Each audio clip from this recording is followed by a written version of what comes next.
그러니까 나이지리아가 전통적으로 기독교가 굉장히 강한 지역이고 교회가 굉장히 부흥했던 지역입니다. 이 지역에 현재 지하디스트들이 집중적으로 나이지리아를 공략한다. 중국을 모델로 가는 거죠. 그러니까 디지털 박해가 중국뿐만 아니라 중국은 말할 것도 없고 중앙아시아에 있는 나라들에게도 직접적으로 이제 영향을 미쳐가고 있습니다. 그래서 이제 두 가지 원인을 어떤 형태로 우리가 볼 것이냐. 저는 아프가니스탄에 대한 부분을 좀 집중으로 설명하고 우리 이다니엘 간사님이 북한에 대한 부분은 좀 언급을 드리도록 하겠습니다. 이 아프가니스탄이 왜 이렇게 급속하게 상황이 호전되었는가? 이제 호전된 게 아니라고 얘기합니다. 그러면 왜 이 박해 지수가 갑자기 이렇게 급락을 했느냐? 그 원인을 보면 일단 이제 그 모든 그 아프가니스탄에서 활동하는 기관들이 상황이 더 악화되었다라는 보고만 있는 게 아닙니다. 특별히 이제 그 유엔에서 발표한 부분이 있는데 UNAMA라고 아프가니스탄을 지원하는 그런 업무 추진하는 기구가 있는데 그 기구에서는 작년에 7월 20일 보고서에 이렇게 썼습니다. 무장폭력의 현저한 감소를 언급했습니다. 그리고 이제 오픈도어 자체도 그 1년 동안 아프가니스탄을 예의주시하면서 그 아프가니스탄의 크리스찬이 이렇게 살해된 그 상황들을 실제로 많이 접했습니다. 그런데 그걸 면밀하게 들여다보니까 이제 그 전의 상황하고 지난 한 해에 일어났던 상황의 차이가 뭐냐 하면 북한 그 탈레반 정부에서 이 크리스찬을 살해하는 처형하는 그 과정이 신앙 때문에 그렇게 되었다라고 단정할 만한 근거를 못 찾았어요. 그래서 보통 이제 보수적으로 접근하는 그 월드와치 리서치 팀의 입장에서 이것을 신앙의 박해의 점수로 살해 점수로 포함시킬 수 없다라는 결론을 내리고 그 점수를 포함하지 않았습니다. 그러면 그 아프가니스탄의 그 상황 자체는 호전되지 않았는데 이제 주로 살해된 그 크리스찬들의 그 동기 자체가 탈레반 정부의 교회를 박해한 의도가 아니라 기타 어떤 그 원인들. 그럼 그 기타 원인이 뭐냐라고 했을 때에 그 탈레반 정부 자체의 어떤 그 안정화를 위해서 그 포커스 자체가 크리스찬들을 색출해서 교회를 무너뜨리는 데 있는 것이 아니라 어떤 그 반대 세력.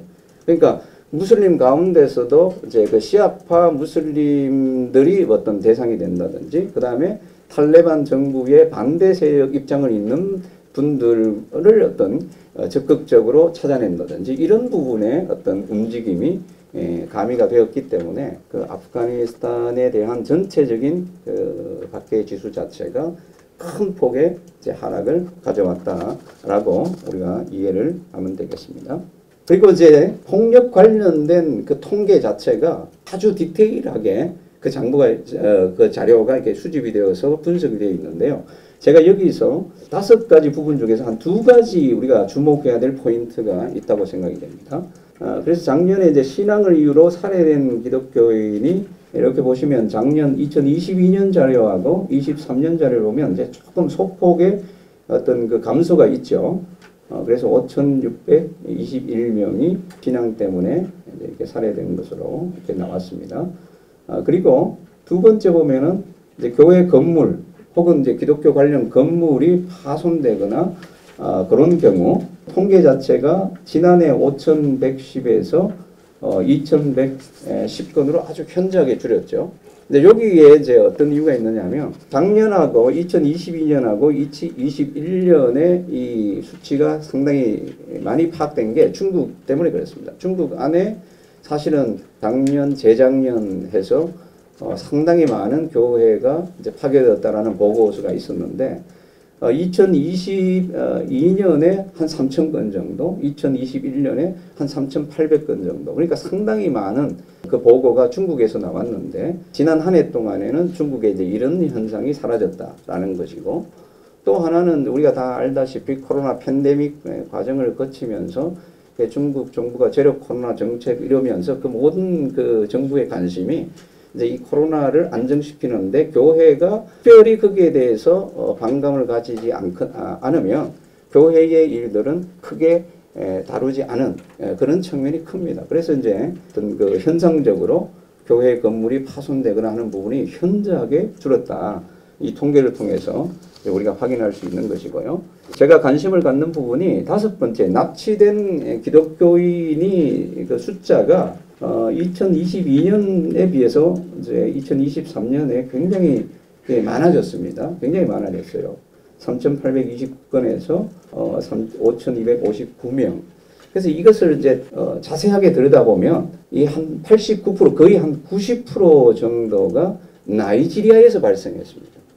그럼 나이지리아에서 왜 이런 수많은 그리스도인들이 교회 성도들이 납치가 되느냐? 그 납치를 하는 대상은 이제 주로 극단주의 무슬림들이잖아요. 그 지하디스트들, 뭐 보코하람이라든지 플라니 목동이라든지 그리고 ISWAP라든지 이런 어떤 그 극단주의 단체들에 의해서 교회가 집중적으로 타겟이 되면서 여러 가지 뭐 폭행도 일어나고 살인도 일어나고 뭐 여러 가지 뭐 방화도 일어나고 여러 가지가 일어나지만 특별히 납치를 여성을 납치한다든지 남자들 납치한다든지 그래서 이제 몸값을 요구하거나 또 뭐 성적 노예로 매매를 한다거나 뭐 이런 일들이 수없이 일어나고 있다. 그러면 왜 그것이 하필 그 나이지리아냐? 나이지리아는 올해 밖에 지수를 보면 순위가 6위로 이렇게 껑충 뛰었어요. 근데 왜 나이지리아냐? 나이지리아가 사실은 IS의 그 분파들, 그러니까 이슬람 극단주의자들, 지하디스트들이 그 아시아 대륙 전체를 어떻게 그 무슬림화 할 것이냐, 이슬람화 할 것이냐는 어떤 전략 가운데 하나가 아프리카의 가장 강력한 기독교 국가, 나이지리아. 그래서 통계적으로 보면 기독교인이 한 48.4% 정도 나오고 무슬림이 48.3%입니다. 그러니까 0.1% 차이인데, 그러니까 나이지리아가 전통적으로 기독교가 굉장히 강한 지역이고 교회가 굉장히 부흥했던 지역입니다. 이 지역에 현재 지하디스트들이 집중적으로 나이지리아를 공략한다. 그래서 교회가 이제 이 파괴되고 공격받은 교회 건물 그 자체도 나이지리아가 상당히 많은데 올해 많이 줄었던 이유 중에 하나도 이미 나이지리아의 수많은 교회들이 작년, 재작년에 걸쳐서 교회가 많이 폐허가 되어버린 거예요. 이런 어떤 이유들이 있습니다. 그래서 특별히 우리가 아프리카의 상황이 지금 상당히 이제 좋아지지 않는 상황에서 좀 우리가 주의를 가질 필요가 있고요. 근데 지역별 동향을 좀 이렇게 살펴보면 이제 이 짧은 시간에 전체적인 것을 우리가 자세히 알 수는 없지만 큰 틀에서의 동향 자체를 이렇게 살펴보시면 우리가 주목해야 될 부분이 사하라 이남 지역의 아프리카에서 지금 이것이 현재 진행형으로 치열하게 진행이 되고 있는 거죠. 이 기독교 세력과 이제 이 무슬림 세력 간의 어떤 그 치열한 부분이 주로 지하디스트들의 폭력에 의해서 교회가 무참하게 이제 피해를 당하는 형태로 지금 진행이 되고 있다라는 사실을 우리가 주의 깊게 볼 필요가 있고요. 또 하나는 이제 중국을 중심으로 이루어지고 있는. 그래서 아까 영상을 보실 때에 여러분들이 캐치를 하셨는지 모르겠지만 이제 디지털 박해라는 표현이 나옵니다. 그러니까 과거에 우리가 듣지 못한 표현인데 그러니까 디지털 박해라는 이 부분이 도대체 어떤 의미냐. 그래서 작년 6월 달에 영국에서 사실은 종교 자유, 신앙의 자유를 위한 그 장관들 모임이 있는 자리에서 그 오픈도어 관계자가 이 디지털 박해에 대한 부분을 보고를 했습니다. 그러면서 경각심을 불러일으킨 적이 있는데 지금은 전체적으로 중국을 중심으로 해서 이제 디지털 박해라는 새로운 형태로 교회를 통제하고 압박하는 수단으로 이제 사용이 되고 있는 겁니다. 그래서 이 문제는 이제 중국뿐만 아니라 중국이 경제적 지위가 있고 그리고 굉장히 짧은 시간에 굉장히 이제 그 부를 축적하면서 중국이 그 갖고 있는 그 야심 이런 부분들이 이제 국제 동맹을 이렇게 형성하는데 거기에 수많은 나라들이 지금 호응하고 있다라는 거예요. 그래서 주로 이제 중앙아시아, 중국의 그 어떤 실크로드 전략, 1대1로의 전략, 뭐 이런 부분들이 중앙아시아가 중심이니까 중앙아시아의 나라들은 대부분 다 중국과 같은 노선을 걷습니다. 그 국가들이 대부분 다 군의주의 국가들이거든요. 그래서 뭐 타지키스탄이라든지 키르기스탄, 그다음에 우즈베키스탄, 투르크메니스탄 이런 모든 중앙아시아의 국가들이 중국 정책을 답습합니다. 중국을 모델로 가는 거죠. 그러니까 디지털 박해가 중국뿐만 아니라 중국은 말할 것도 없고 중앙아시아에 있는 나라들에게도 직접적으로 이제 영향을 미쳐가고 있습니다.